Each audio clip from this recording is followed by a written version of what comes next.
Story 1. Too many supervisors are just micromanagers with no experience in the actual job, and they berate others to make their bosses think they are doing something. Edit. This got some likes, so if someone in Europe or the United States reads this, I advise not to work for Teleperformance. They treat employees poorly and are known for breaking employment laws. I've even seen them paying people almost half the promised salary. I had to disconnect my camera and microphone outside of calls because they used them to spy on workers. Story 2.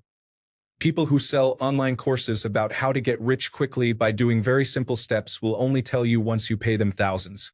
You can get free education on YouTube or by reading a book, website, post, or article. Story 3. Management consultants at McKinsey, Boston Consulting Group, and Bain, especially those who are just fresh out of university, don't have real-world industry experience and domain knowledge, yet they give advice as if they are experts on it. Professional nonsense. I'd rather have all of that money funneled into occupations that actually matter. Garbage collectors, farmers, scientists, researchers, nurses, teachers, etc. Story 4. I'm surprised no one has said consultants, especially management consultants. Here's a PowerPoint presentation saying you should fire 100 people and get more market share. Now please give me $500,000. Story 5. I see a lot of people say chief executive officer. I think this depends. I had an internship in a tech company. The chief executive officer was really working hard to keep the company going, and I would say he definitely deserves higher pay. He worked as a leader and not a boss. We interns even got to sit and work next to his desk, although he had an office too when doing online meetings and more. He was constantly making calls and having meetings with clients and employees. He was really busy. He also cared a lot about all employees' well-being. $35 a month for a healthy lunch for everyone every day. Arranged a lot of different events. Every Friday at 5 p.m., you could go drink beer or cider in the dining area and drink as much as you wanted until 11 p.m. with your colleagues. I could tell by working there that it was a company that was going forward and also taking care of their employees instead of exploiting them. Story 6. 75% of managers, supervisors, managing directors, and others in my organization chart. I work for a large utility in California. We are filled with layers of management who add no value. Their primary purpose is to gatekeep information and access to superiors so they can continue to appear necessary. In the process, they mistranslate, misunderstand, and delay the efficient delivery of critical information. If 75% of them disappeared tomorrow, the organization would run 75% smoother overnight. They are like dams in a river. Story 7. Almost all of the six-figure administrative positions in school districts involve attending meetings with each other and discussing goals and initiatives, but they do nothing to implement them. Story 8. Anyone who is in a salaried position in a company where the money makers are on 100% commission. How many executive vice presidents, sales directors, regional managers, district managers, etc. are actually needed? Story 9. Any high-up political placement gets to travel around and sit at desks while making mostly hundreds of thousands a year. Meanwhile, I'm busting my back doing hard physical labor in sometimes 40 degrees Celsius weather, getting paid $25 an hour. In Canada, as of April 1, 2023, federal members of parliament make a basic sessional indemnity of $194,600 per year. Story 10. Consultant, some are actually excellent. The majority just give their biased opinions and the company says, yeah, we still want to do X, Y, Z. Their inputs might be great, but the company goes in a different direction still. Story 11. Hedge fund managers. Once the fund is up and running, they do not do much outside of hyper-expensive lunches and dinners, all paid by the fund. They make many millions, but the grunts are the ones that actually pull the sled. Story 12. Real estate agents. Sure, when houses cost $400,000, they were paid appropriately.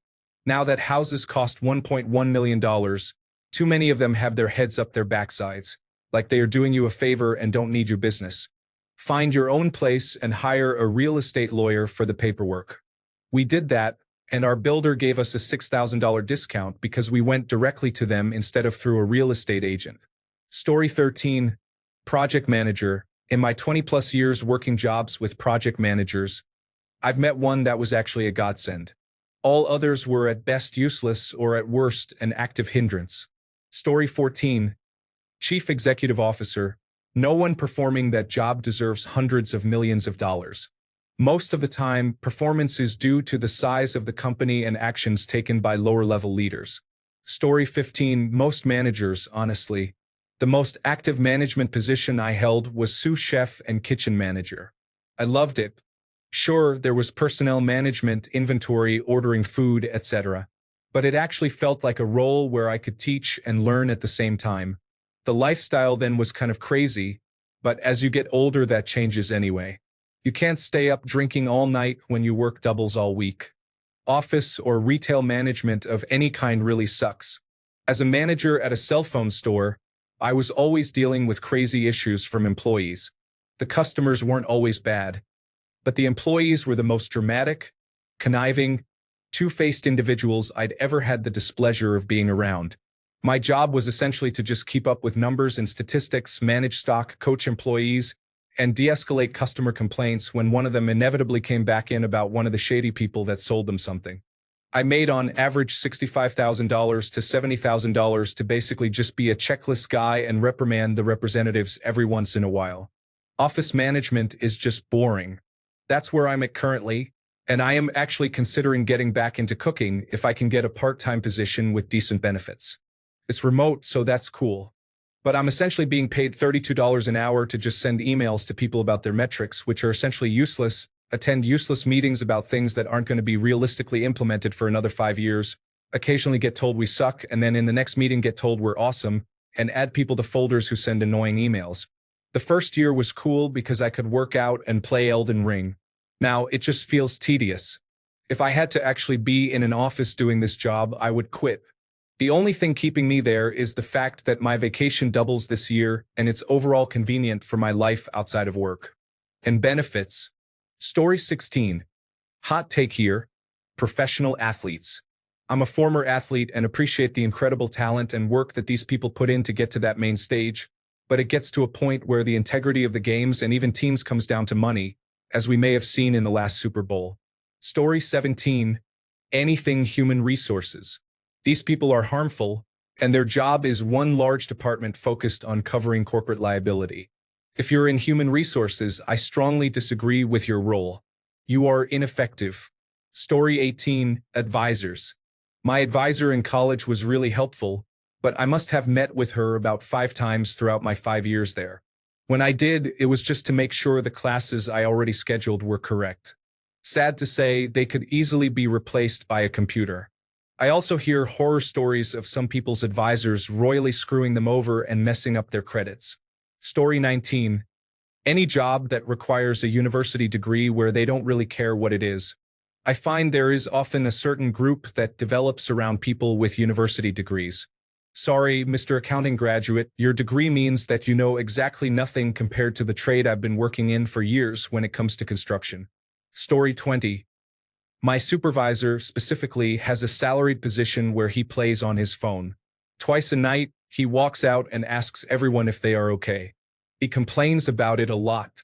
He earns roughly double what the position below him makes, but because he is on a salary, he often whines about losing his overtime. Story 21. All the supervisors who sit in the office all day have no idea how to do the job or a clue as to what is going on down on the floor. I see it everywhere I've ever worked. Story 22. Anything sports, I'm not saying they don't push themselves and work hard and don't deserve some compensation, but when you're getting millions of dollars a year and become a pseudo-celebrity for what amounts to a few games a year, that money could better be going to professions like teaching or medicine. Story 23. Most middle management types, especially those who work in government.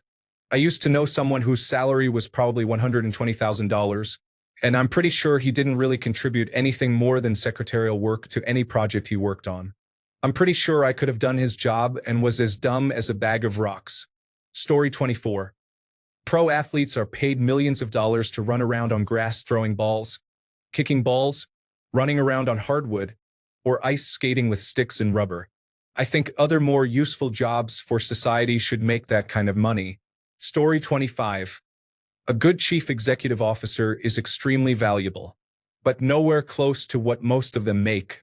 They are consistently paid huge amounts despite mediocre or sometimes downright harmful results. Story 26.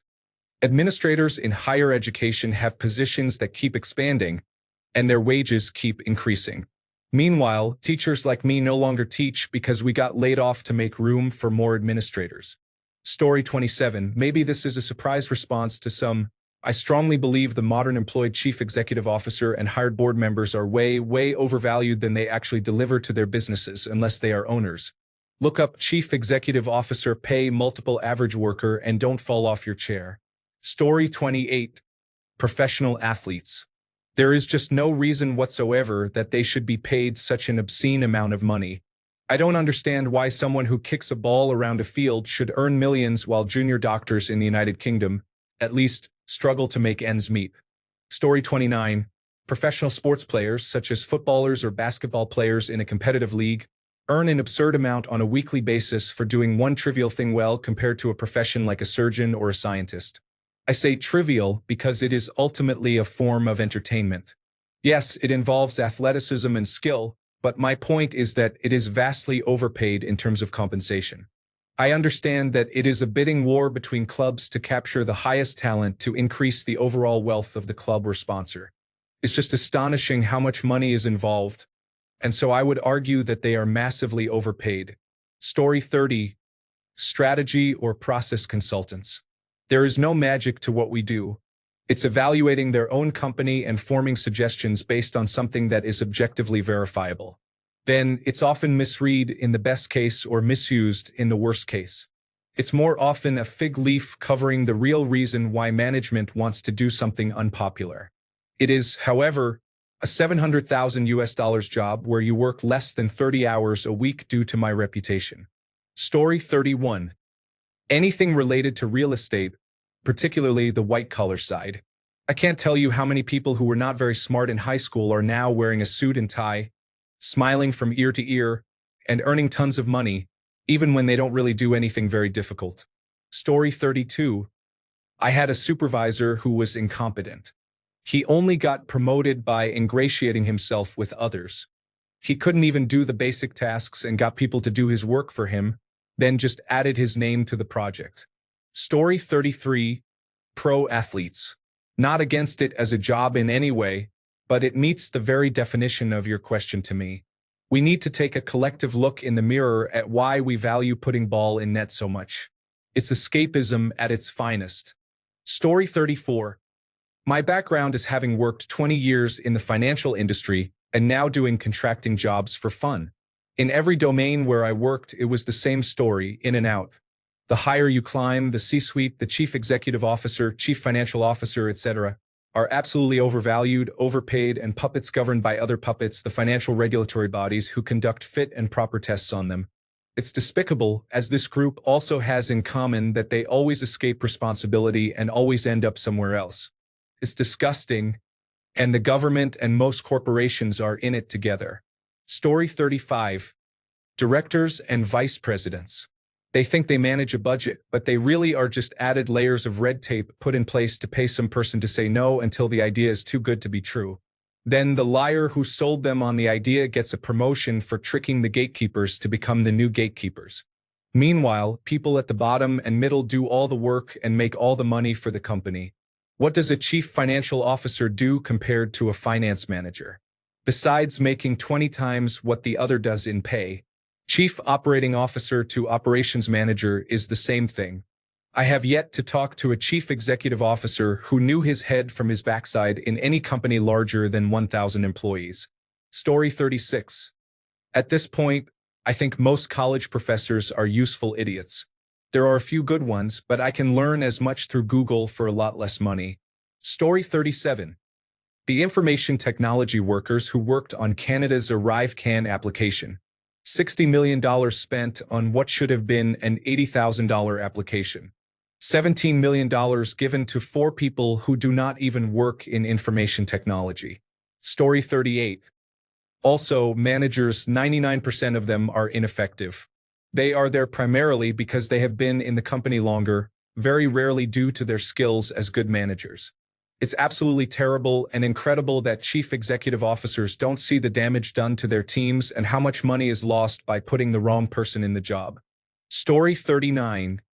University professors and faculty. Of course, there are professors worth their salt, teaching important curriculum, and adjuncts that are severely underpaid. However, for every one good professor, there are two or more superfluous faculty members or horrible professors. Story 40. At the last large company I worked at, they hired 3 diversity, equity, and inclusion people. They did literally nothing except send out an email 1 to 2 times a week to remind everyone that it's insert month. They're pretty much the definition of a check the block, cover your ass job.